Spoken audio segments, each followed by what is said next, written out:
Doctor کو معاشرے میں عزت اور مقام اسی لیے ملتا ہے کیونکہ ان کا پیشہ جان بچانا ہے اور انسانیت سے بڑھ کر کچھ بھی نہیں ہے۔ مسیحائی سنت بھی ہے اور انسانیت کی معراج بھی ہے۔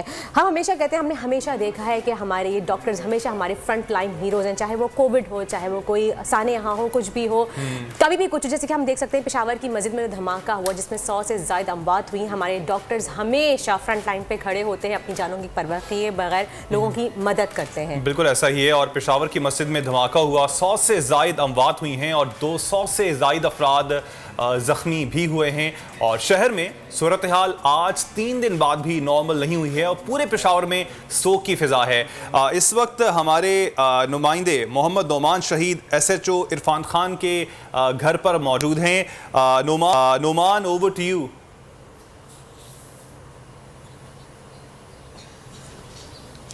جی بالکل، SHO عرفان خان شہید کے گھر پہ ہم آئے ہیں، اور کل سوئم ہو گیا تھا لیکن آج بھی ہم دیکھ رہے ہیں کہ جو فاتح خانی کے لیے لوگوں کا تانتا ہے وہ بندھا ہوا ہے۔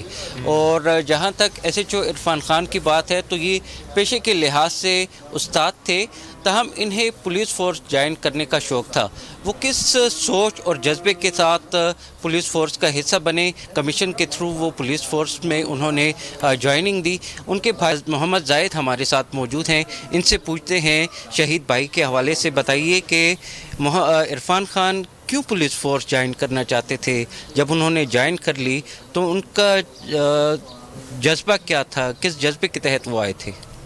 بس جی، وہ عرفان خان میرا بھائی تھا اور خدمت کا جذبہ اس میں ایسا موجود تھا کہ جب وہ اسکول ٹیچر تھا تو ٹیچنگ میں بھی آج بھی مطلب اس کے شاگرد ان کو یاد کر رہے ہیں کہ بڑا اچھا ٹیچر تھا اور ہمارے ساتھ بڑے اچھے طریقے سے پڑھاتا تھا۔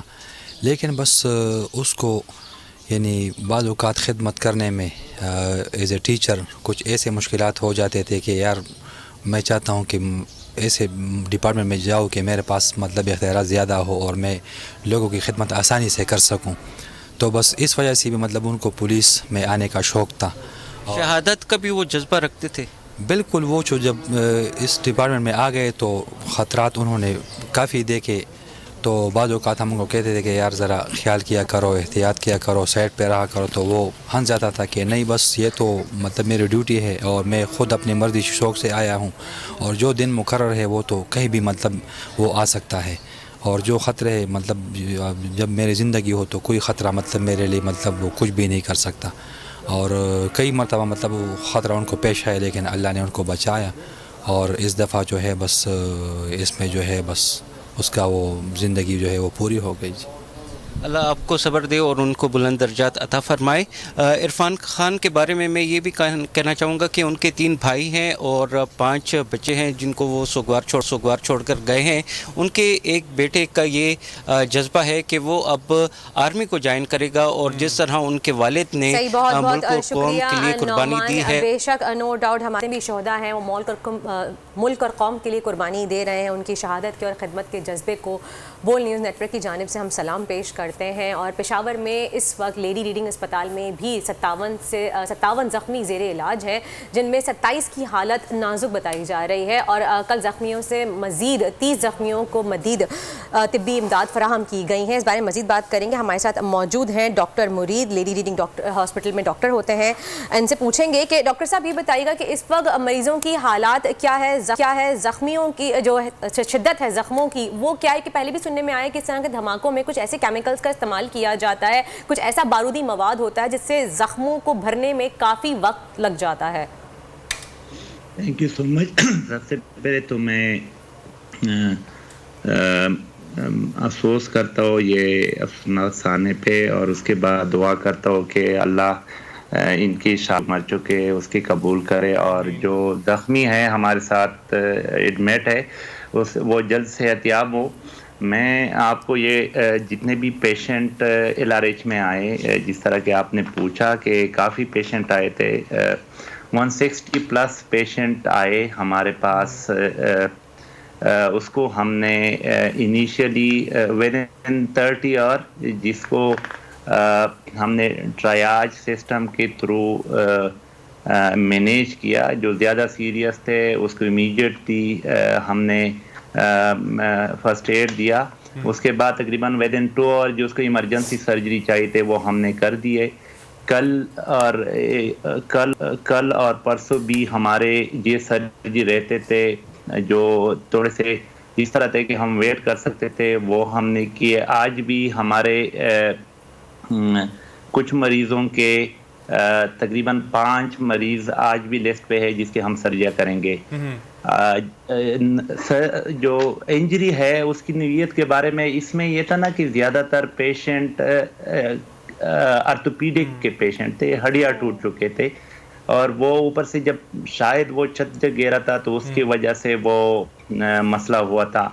اور دوسری بات یہ ہے کہ وہاں پہ شاید کوئی آگ لگ چکا تھا اور بند کے پیشنٹ تھے کہ اس کے فیس اور یہ ہاتھ اور پاؤں جل چکے تھے. تو اسی طرح زیادہ جس وقت آپ کو اس حادثے کا پتہ چلا تو اس وقت آپ کا فرسٹ انسٹنٹ ریئیکشن کیا تھا؟ کیسے آپ نے لوگوں کو ریسکیو کرنے کی کوشش کی, ان کو ہسپتال میں پہنچایا گیا, اس وقت کی سچویشن کیا تھی؟ تھوڑا سا بلکہ تھوڑا چاہوں گا جب یہ دھماکہ ہوا اس وقت آپ کہاں پر موجود تھے؟ آپ ہسپتال میں ہی تھے؟ مناظر کیا تھے ہسپتال کے؟ کیونکہ ہم نے کچھ تصاویر بھی دیکھیں جب خون کے عطیات کا کہا گیا تو بہت سے لوگ جو تھے وہ خون کے عطیات دینے وہاں پر پہنچ گئے تھے اور ایک مثال قائم کی. ہاں, اس طرح تھا کہ میں اس وقت میں آن کال تھا, آرتھوپیڈک میں اسسٹنٹ پروفیسر ہو, کنسلٹنٹ ہو, میں وارڈ میں تھا. اپنے وارڈ میں ہمارے ایئر ڈپارٹمنٹ سے یہ تقریباً 5 منٹ کے فاصلے پہ ہے ہمارا ڈپارٹمنٹ. تو مجھے واٹس ایپ گروپ پہ میسج ملا کہ بلاسٹ ہوا ہے. میں فوراً وہاں سے اٹھا اور میں ایمرجنسی کی طرف گیا. میں نے آفس میں اپنا لیپ ٹاپ اور کوٹ رکھ دیا کیونکہ مجھے پہلے بھی ہم اس طرح کے ایشو فیس کر چکے تاکہ پہلے وہاں پہ کام کرنے میں کوئی دشواری نہ ہو. میں یہ سمجھ رہا تھا, مجھے پتہ نہیں تھا کہ کون سی جگہ پہ ہوا ہے. جب میں یہ سمجھ رہا تھا کہ ہم وہاں پہ جائیں گے تو پراپر پہلے ہم ایک دوسرے کے ساتھ بات کریں گے کہ جب پیشنٹ آئیں گے تو ہم کس طرح مینیج کریں گے. لیکن جب میں ٹراما ہال میں پہنچا تو وہاں پہ سارے پیشنٹ پڑے تھے ہر ایک بیڈ پہ اور سارے لوگ آ رہے تھے اور اس کو مینیج کر رہے تھے. تو سارے اٹینڈنٹ زیادہ آئے تھے. تو ود ان 30 آور جب میں نے دیکھا تو ہم نے, چونکہ وہ لگے تھے سارے پیشنٹ کو دیکھ رہے تھے, سارے ڈاکٹر, ایئر وے والے ڈاکٹر, سارے اسپیشلٹی کے doctor, trauma consultant, general surgery کے, اور سارے کنسلٹنٹ وہاں پہ موجود پہنچ گئے. 30 منٹ میں ہم نے وہ پورا حال جب میں نے دیکھا تو وہ ہم نے پیشنٹ کو مینیج کر کے اپنے ریلیونٹ اسپیشلٹی میں بھیج دیا. اس کے بعد تقریباً 1 گھنٹے کے بعد میں تھیٹر میں گیا. وہاں پہ ہمارے جو سرجریاں ہونی تھی وہ وہاں پہ پہنچ چکے تھے. تو میں نے تقریباً آرتھوپیڈک کے 4 سرجریاں کیے. اس طرح واسکولر کے 2 سرجریاں ہوئے اسی دن, پہلے دن پہ. اور اس کے بعد جو باقی نیورو سرجری کے 4-5 جو کرینی آرٹمی تھے, اس کا جو ہیڈ ٹوٹ چکا تھا, اس کے اندر خون جمع تھا دماغ کے اندر, تو وہ اس وقت ہم نے کیے 6 بجے یا 7. کتنے ڈاکٹرز اس دن موجود تھے اور کتنے لوگوں کی جان آپ نے بچائی؟ ڈاکٹر تو بے شمار, کیونکہ یہاں پہ ہمارے 150 تک فیکلٹی ہے اور اس طرح ٹرینی 1000 تک ہمارے جو ٹریننگ والے ڈاکٹر ہے ڈیفرنٹ اسپیشلٹی کے وہ ہے, اور نرسز ہمارے 1200 نرسز ہے. تو وہ میجارٹی لوگ جو وارڈ میں ڈیوٹی نہیں تھی, مطلب وہ سارے پہنچ چکے تھے وہاں پہ. ڈاکٹروں کی کوئی کمی نہیں تھی. اور زندگی بچانے کا میں جتنا کہہ سکتا ہوں, بہت سے مریضوں کے وہاں پہ جو آیا ہے نا, ہمارے ٹراما روم میں جو مریض زندہ آیا ہے, سانس لیتے ہوئے آیا ہے, وہ مریض ہم نے بچایا ہے اللہ کے فضل سے. اور وہ یہ تھا نا کہ ہمارے ساتھ سارے ٹرین ڈاکٹر موجود تھے. وہ فوراً اس کو وینٹیلیٹر کی ضرورت تھی تو فوراً انٹوبیٹ کرتے تھے, ہم ICU میں یا ریلیونٹ وارڈ میں بھیجتے تھے.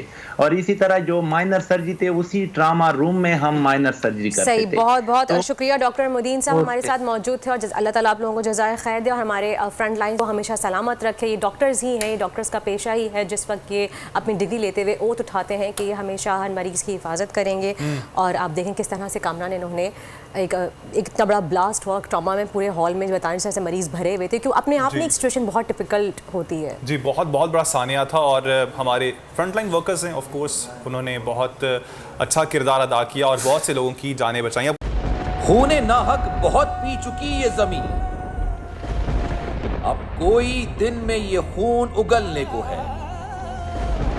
ختم ہو جائے گی یہ تماشا گری, وقت پلٹے گا روز جزا کی طرح.